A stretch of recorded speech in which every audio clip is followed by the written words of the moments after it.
Hi all, ഇന്നത്തെ വീഡിയോയിൽ ഞാൻ ഡിസ്കസ് ചെയ്യാൻ പോകുന്ന ടോപ്പിക് എന്താണെന്ന് വെച്ചാൽ, ഞാൻ റീസെൻ്റ്ലി വായിച്ച ഒരു ബുക്ക്, എൻ്റെ പേഴ്സണൽ ഫേവറേറ്റ് ആയിപ്പോയ ഒരു ബുക്കിൽ എന്നെ സ്ട്രൈക്ക് ചെയ്ത ഒരു മേജർ 2 പോയിന്റുകളാണ്. സോ ആ പോയിന്റ് എന്തൊക്കെയാണെന്ന് പറയുന്നതിന് മുന്നേ ആ ബുക്ക് എന്താണ്, അതിൻ്റെ ഓഥർ ആരാണ് എന്നുള്ള കാര്യങ്ങൾ നമുക്കൊന്ന് ബ്രീഫ്ലി ഡിസ്കസ് ചെയ്യാം. ഇതിൻ്റെ ഓഥർ ജോർജ് സാമുവൽ ക്ലാസൺ എന്ന് പറഞ്ഞിട്ടൊരു വ്യക്തിയാണ്. അദ്ദേഹത്തിൻ്റെ ആ ബുക്കിൻ്റെ പേരാണ് the richest man in Babylon.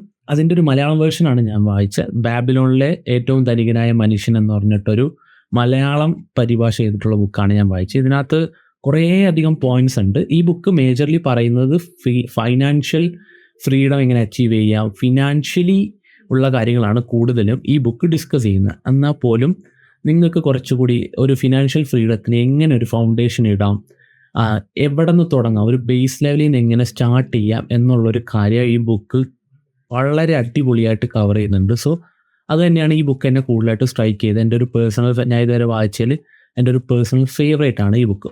അപ്പോൾ ഇതിനകത്തുള്ള രണ്ട് കാര്യങ്ങളാണ് ഞാൻ മേജർലി ഡിസ്കസ് ചെയ്യാൻ ആഗ്രഹിക്കുന്നത്. അതിൽ ഫസ്റ്റ് കാര്യം എന്താണെന്ന് വെച്ചാൽ, save the 1 coin from the 10 coins U earn. അതായത് നിങ്ങൾ ഏൺ ചെയ്യുന്ന ഒരു 10 കോയിനിൽ നിന്ന് ഒരു കോയിൻ സേവ് ചെയ്ത് വയ്ക്കുക. കുറച്ചും കൂടി സിംപ്ലിഫൈഡ് ഇത് പറയുകയാണെങ്കിൽ, ഇപ്പോൾ നിങ്ങളുടെ ഒരു സിനാരിയോ എടുത്ത് നോക്കിക്കോ. ഇപ്പോൾ നിങ്ങളൊരു 10,000 രൂപ ഏൺ ചെയ്യുന്ന ഒരു വ്യക്തിയാണെങ്കിൽ അതിൻ്റെ ഒരു വൺ പാർട്ട്, അതായത് ഒരു 10,000-നെ 10 വെച്ച് ഡിവൈഡ് ചെയ്യുക. അതിൻ്റെ ഒരു 1 പാർട്ട് അല്ലെങ്കിൽ ഒരു 10% എന്ന് പറഞ്ഞു കഴിഞ്ഞാൽ 1000 രൂപ.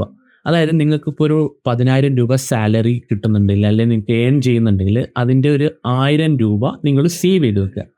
വളരെ സിമ്പിൾ ആൻഡ് ഫൗണ്ടേഷനുള്ള ഒരു കാര്യമാണ് പറയുന്നത്.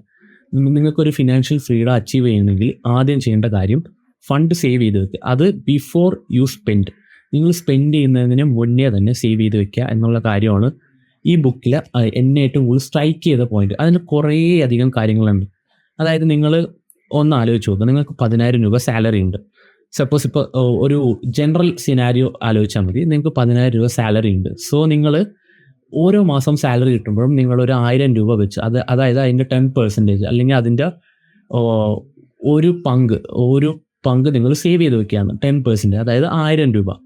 ഒരു 10 മാസം നിങ്ങളത് സേവ് ചെയ്യുമ്പോഴേക്കും you have in your hand, നിങ്ങൾക്കൊരു 10,000 രൂപ നിങ്ങളുടെ അതർ ഹാൻഡിലുണ്ടാവും. അതായത് 10ാമത്തെ മാസം നിങ്ങൾക്ക് സാലറി കിട്ടുമ്പോൾ നിങ്ങളുടെ ഒരു കയ്യിൽ നിങ്ങൾ സേവ് ചെയ്ത് വെച്ച പൈസയും നിങ്ങളുടെ സാലറി ഉണ്ടാവും. മനസ്സിലായോ? അതായത് അത്ര എഫക്റ്റീവാണ്. അതിപ്പോൾ എത്ര വലിയ എമൗണ്ട് ആയിക്കോട്ടെ, എത്ര ചെറിയ എമൗണ്ട് ആയിക്കോട്ടെ, അതവിടെ മാറ്റർ അല്ല.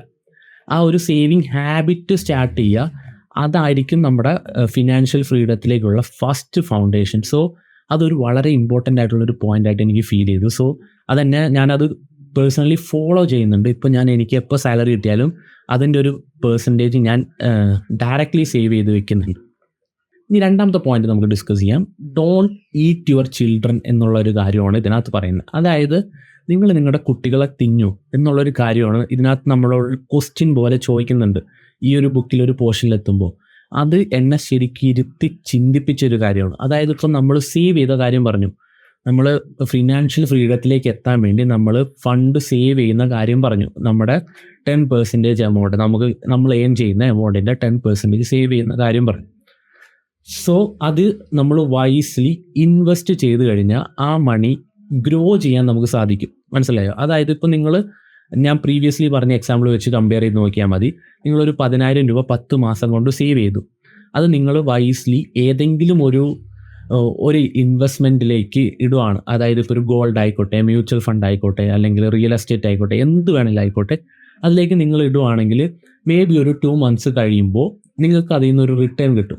ചിലപ്പോൾ ഒരു 2,000 രൂപ ആയിക്കോട്ടെ, എത്ര വേണമെങ്കിലും ഒരു റിട്ടേൺ കിട്ടും. അതെന്ന് വെച്ചാൽ നിങ്ങളുടെ ആ മണിയുടെ ചിൽഡ്രൻസ് ആണ്, ആ മണിയുടെ ചിൽഡ്രൻ ആണ്. മനസ്സിലായോ? ആ മണി നിങ്ങൾക്ക് വേണ്ടി വർക്ക് ചെയ്ത് അതിൽ നിന്ന് കിട്ടുന്ന കുട്ടികളാണ്. ഈ ബുക്കിൽ അങ്ങനെയാണ് പറയുന്നത്. സേവ് ചെയ്ത് കിട്ടുന്ന പ്രോഫിറ്റിനെ കുട്ടികളെന്നാണ് ഇതിനകത്ത് മെൻഷൻ ചെയ്യുന്നത്. സോ ആ ചിൽഡ്രനെ നിങ്ങളിപ്പോൾ സ്പെൻഡ് ചെയ്ത് നിങ്ങൾ നശിപ്പിച്ച് കളഞ്ഞാൽ അതിൻ്റെ ഗ്രോത്ത് അവിടെ കഴിഞ്ഞു. അതായത് 10,000 രൂപ നിങ്ങൾ സേവ് ചെയ്ത എമൗണ്ടിൽ നിന്ന് നിങ്ങൾ ഒരു പ്രോഫിറ്റ് ജനറേറ്റ് ചെയ്ത 2,000 രൂപ നിങ്ങൾ അപ്പോൾ തന്നെ സ്പെൻഡ് ചെയ്താലുള്ള അവസ്ഥ ആലോചിച്ച് നോക്ക്. ലൈക്ക് ഇപ്പോൾ നമ്മുടെ കുട്ടികൾ ഉണ്ടായതിനു ശേഷം നമ്മൾ ആ കുട്ടികളെ തിന്നാൻ എങ്ങനെ ഇരിക്കും? അതേ സെയിം അവസ്ഥയാണ് ഇവിടെ വരാൻ പോകുന്നത്. അപ്പോൾ അത് ശരിക്കും ഇരുത്തി ചിന്തിച്ചൊരു കാര്യമാണ് എന്നെ. സോ ഇപ്പോൾ നിങ്ങൾ സേവ് ചെയ്യുന്ന എമൗണ്ട് വൈസ്ലി ഇൻവെസ്റ്റ് ചെയ്ത് അതിനെ ഗ്രോ ചെയ്ത് അതിനെ മൾട്ടിപ്ലൈ ചെയ്യണം. അത് വളരെ ഇമ്പോർട്ടൻ്റ് ആയിട്ടുള്ള കാര്യം. ഈ 2 കാര്യം നിങ്ങൾ ഫോക്കസ് ചെയ്താൽ മാത്രം മതി നിങ്ങളുടെ ഫിനാൻഷ്യൽ ഫ്രീഡത്തിലേക്കുള്ള ഡോറും ഇങ്ങനെ വൈഡ്ലി ഓപ്പൺ ചെയ്ത് നിങ്ങൾക്ക് കിട്ടും. പിന്നീടുള്ള നിങ്ങൾ എത്ര എമൗണ്ട് ജനറേറ്റ് ചെയ്താലും എത്ര പ്രോഫിറ്റ് ഉണ്ടാക്കിയാലും ഈ ഒരു ഫൗണ്ടേഷൻ ആയിരിക്കും അതിൻ്റെ ബേസ്. സോ ഈ ഒരു 2 കാര്യങ്ങൾ നിങ്ങൾക്ക് പറ്റുമെങ്കിൽ ഈ ബുക്ക് തന്നെ എടുത്ത് വായിക്കുക. അതിനകത്ത് കുറേ അധികം കാര്യങ്ങൾ പറയുന്നുണ്ട്. വളരെ സിമ്പിളായിട്ട് ഒരു ഫിക്ഷണൽ ക്യാരക്ടേഴ്സിൻ്റെ ഒരു ജേണി ആയിട്ടാണ് ഈ ബുക്കിനകത്ത് പറയുന്നത്. സോ നിങ്ങൾ മാക്സിമം ഈ ബുക്ക് വായിക്കുക. അതിനകത്തു നിന്നുള്ള പോയിന്റ്സ് നിങ്ങൾ ഈ ബുക്കിൽ തന്നെ മാർക്ക് ചെയ്ത് വെക്കുക. എന്നിട്ട് റീവിസിറ്റ് ചെയ്യുന്നത് വളരെ ഇമ്പോർട്ടൻ്റ് ആയിട്ടുള്ള ഒരു കാര്യമാണ്. ഞാൻ എഗെയിൻ ഈ ബുക്ക് ഇപ്പോൾ 2ാമത്തെ തവണ റീവിസിറ്റ് ചെയ്ത് എനിക്ക് കുറച്ചുകൂടി ഐഡിയാസ് കിട്ടി. അപ്പോൾ നമ്മൾ ആദ്യം പറഞ്ഞ 2 പോയിന്റ്സ് എന്ന് പറഞ്ഞു കഴിഞ്ഞാൽ നിങ്ങൾ ഏൺ ചെയ്യുന്ന ആ എമൗണ്ടിൻ്റെ ഒരു പങ്ക് നിങ്ങൾ സേവ് ചെയ്യുക. ഇപ്പോൾ നമ്മൾ ജനറലി പറയുകയാണെങ്കിൽ ഒരു 10% സേവ് ചെയ്യുക, മസ്റ്റായിട്ട് സേവ് ചെയ്യുക. അത് നിങ്ങൾക്ക് വേണ്ടി സേവ് ചെയ്യണം. അത് വേറെ ആർക്കും കൊടുക്കേണ്ട ആവശ്യമില്ല, നിങ്ങൾക്ക് വേണ്ടി തന്നെ സേവ് ചെയ്യണം. സെക്കൻഡ്, ആ ജനറേറ്റ് ചെയ്ത എമൗണ്ട് ആവശ്യമില്ലാതെ സ്പെൻഡ് ചെയ്യാതെ അത് വെച്ചിട്ട് നിങ്ങൾക്ക് ഗ്രോത്ത് ഉണ്ടാക്കിയെടുക്കുക. ആ മണീനെ കൊണ്ട് പണിയെടുപ്പിക്കുക, അതിനെ വർക്കിന് വിടുക. അതിനുശേഷം അത് നിങ്ങൾക്ക് വേണ്ടി പ്രോഫിറ്റ് ഉണ്ടാക്കി തരുന്ന രീതിയിലേക്ക് ആ സേവ് ചെയ്ത എമൗണ്ട് മാറ്റാൻ. ഇത് രണ്ടുമാണ് ഈ ഒരു ബുക്കിൽ നിന്ന് എനിക്ക് ഏറ്റവും കൂടുതൽ ടേക്ക് അവേ കിട്ടിയ ഒരു 2 പോയിന്റ്സ്. സോ നിങ്ങൾക്ക് എപ്പോഴെങ്കിലും ഒരു ചാൻസ് കിട്ടിയാൽ ഈ ബുക്ക് വായിക്കുക. ഇതിൻ്റെ മലയാളം ഉണ്ട്, ഇംഗ്ലീഷ് ഉണ്ട്, ഏത് ഭാഷ വേണമെങ്കിലും നിങ്ങൾക്ക് ആമസോണിൽ നിന്ന് മേടിക്കാവുന്നതാണ്. അല്ലെങ്കിൽ ഒരു ലോക്കൽ ബുക്ക് ഷോപ്പിൽ പോയി കഴിഞ്ഞാൽ നിങ്ങൾക്ക് കിട്ടുന്നതാണ്. ഇത് വായിച്ച് നോക്കുക. ഇതിനകത്ത് പോയിന്റ്സ് എല്ലാം നിങ്ങൾ പ്രാക്ടിക്കലി നിങ്ങളുടെ ലൈഫിൽ ഇംപ്ലിമെൻറ്റ് ചെയ്യാൻ നോക്കുക. Thanks for watching.